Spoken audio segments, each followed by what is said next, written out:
So yeah, I think for this one, because it was on a Howling Abyss, it was a 2v2 on Howling Abyss, and there wasn't any ban phase or anything like that. I think we're pretty safe to just jump right into it. So we're gonna go ahead and do that. So you can see here the picks where we kind of discussed strategies a bit. I think both sides did. Edo are going with the comfort pick of Ari, and then Kusiag also plays a lot of Lux. I know Kusiag plays a lot of support, so you've got Janna, Taric, Karma are a lot of his favorites, but I think he kind of wanted to go something more pokey, so that that double mage comp to kind of provide some more in the damage department at least. We're actually expecting, me and Khan, we're expecting Caitlyn Karma almost certainly from them. So we were a little bit surprised by that. I was almost certain I wanted to play Xerath. Pretty much in any 1v1 or 2v2 scenario, I really like Xerath. He's safe, he can do a lot of damage, and I'm really confident on the champion. And especially on Howling Abyss here, I have a bit of an advantage because I play a lot of ARAM. So I'm really comfortable with the map and knowing where people like to dodge to, where people like to hide, how the tower damage works. Because the tower damage and the minion damage is a little bit different than on Summoner's Rift, so it's kind of something intrinsic you get with just playing the map a lot. Khan going with the Lucian pick. I think he was asking maybe something like a Lucian or a Draven. I said, yeah. I mean, I think we were thinking he should play an AD carry, and somebody who's pretty strong in laning, so one of those two. Lucian, a big comfort pick for him, so that's kind of our thinking there. We were considering actually something fun like a Jinx Vayne, two of our main AD carries, but I think we ultimately decided that might be pretty ineffective, probably correctly. So here, I felt pretty good about my ability to dodge skill shots. One nice thing about Xerath is you don't have a lot of mobility, but you do have the opportunity to play far back because your spells are such long range. So that kind of gives you a little bit more time to react to skill shots here. So early on, of course, kind of just doing the Xerath thing, I'm just trying to poke them down. Generally, I feel like I have a fairly good instinct for where people are going to dodge. Actually hit a stun there, but we didn't get anything to follow it. QC is just kind of throwing shields out. I generally think the optimal way is to kind of wait with those shields until somebody's throwing a skill shot at you, or at least when you expect it. But he was just kind of throwing it on cooldown. There was 1 or 2 times it worked out pretty well for them, where I just happened to have to throw a skill shot. I just had a given window and I had to throw it, and the Lux shield was there, so it wound up just kind of wasting my mana. But generally speaking, yeah, early on, I think they were burning quite a lot of their potions. I think they purchased quite a few. This is a brief note on the builds, actually. Oh, interesting here. I actually get a stun here. Eudor wants to steal the health here, and he knows that Khan is low, so he's expecting to be able to get the kill onto Khan there, but Khan burns the heal himself and kind of backs off, and I'm able to hit the stun, so Eudor doesn't get that much off. He doesn't have his ultimate either.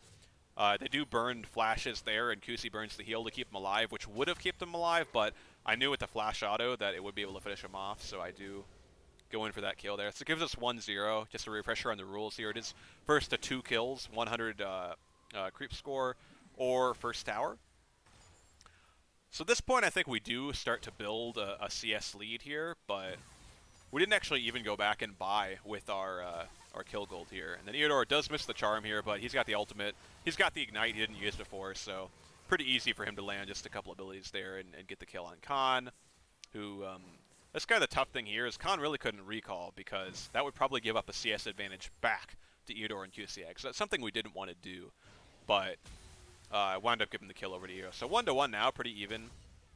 I was a little bit worried here. I know QCX didn't have ulti, but I was a bit worried that I could get hit by, say, a charm and a binding or the reverse. So I was trying to play a little bit safe and maybe just poke them out a little bit. But yeah, I did want to touch on my build, actually, because I started Guardian's Orb and Sapphire Crystal, and 2 potions. This is my favorite build. Every time I play Xerath or most mages on ARAM, I always do it. People kind of ignore the Guardians items, but they're really actually really good if you're going to be staying in lane a long time, because they just give you passive mana restore. See, I hit a stun there, and EO poke him down a little bit more. So having the extra mana, plus mana flow banned, plus having the Guardian's Orb meant I kind of am just able to stay in lane all the time. Xerath's passive, where I can auto and restore mana as well, just really let me kind of spam spells on cooldown, or pretty close to it most of the game. I'm a little low on mana here, but generally speaking, I was able to kind of stay afloat there at least. We did get some good poke there in EO, so the one thing this does is it's starting to kind of put pressure on QC and EO. Because EO is so low, he's having a difficult time walking up to the wave to CS. But they know if they recall for him to heal, they're giving up even more of a CS lead. There's already a CS lead. We're here at 35, and they're at 31 right now, and they can feel it's starting to build somewhat, or it likely will, because Eodor is low. So there's some pressure here, and this kind of happens in these 1v1 and 2v2 scenarios because basically if you get behind in CS, you know that the other team can just play passive and just win by CS. So you're kind of compelled to play more aggressively, and I think that they kind of felt that. They did wait for the healing here. You can see they picked up the relics to heal. I believe they picked up both, which almost gets EO topped off to full.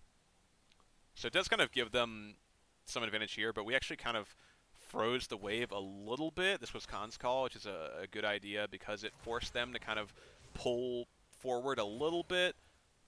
So that they weren't under tower so much, and kind of let us threaten me with a stun or something like that.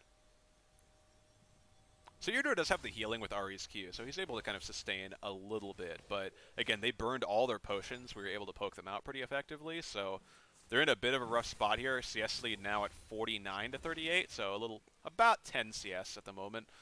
And so that's starting to build some pressure. It's not like an insurmountable lead, but it's enough that they have to be kind of careful. And then here, yeah, I hit the stun on Kusi, and he actually doesn't hit the binding, but throws out the ulti thinking he would hit the binding. So, and he actually accidentally burns his heal there. I think I just noticed that on this particular run-through of the replay. So I think on accident he burned the heal, or perhaps when the stun hit, he was worried that he might die. But, yeah, so actually, Kusi pretty low on mana here. He did start with the tier, actually, which, yeah, again, I think Guardian's Orb Sapphire Crystal is pretty much the optimal buy on ARAM. At least that's my favorite.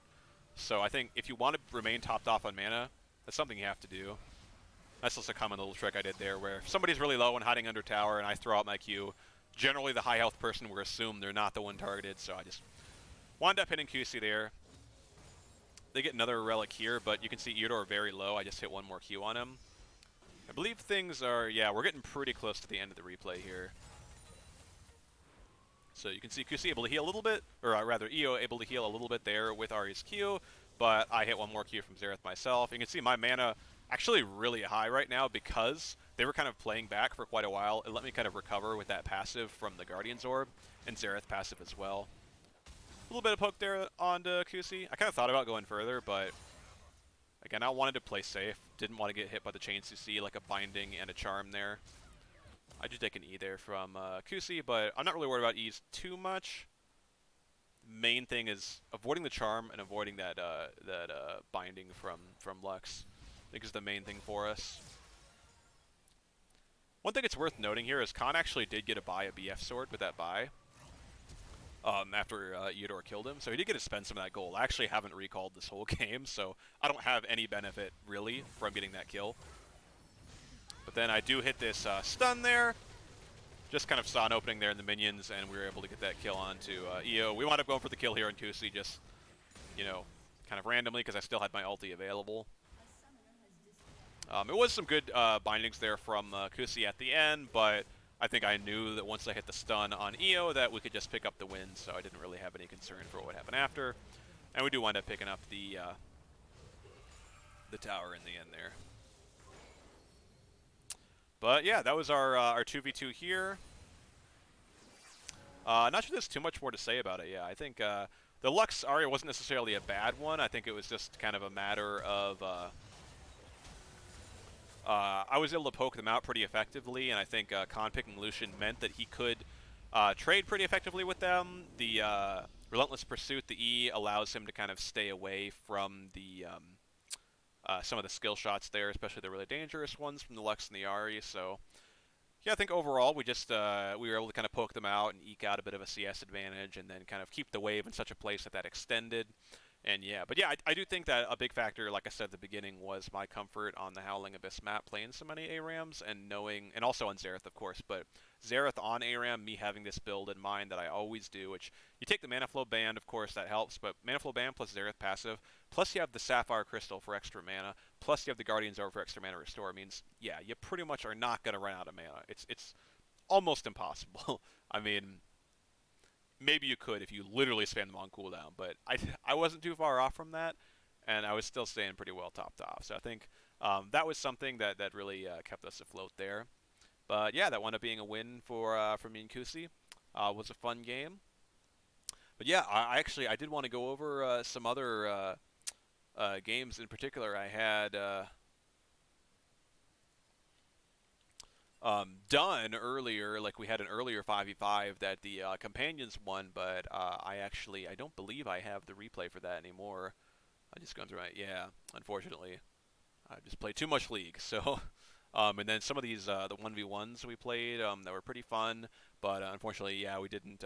If you leave the 1v1 lobby, we both did, then you don't actually get a replay, and I wasn't recording or anything, so yeah, unfortunately, no coverage of those. But at least got these two VODs. I thought it'd be nice to have a little bit of record for our Jarnhrith, some of our competitions here, and I'll upload these to YouTube as well. But yeah, I hope anybody watching live enjoyed it. Thanks for tuning in. Thanks to anybody watching the VODs here on Twitch or on YouTube.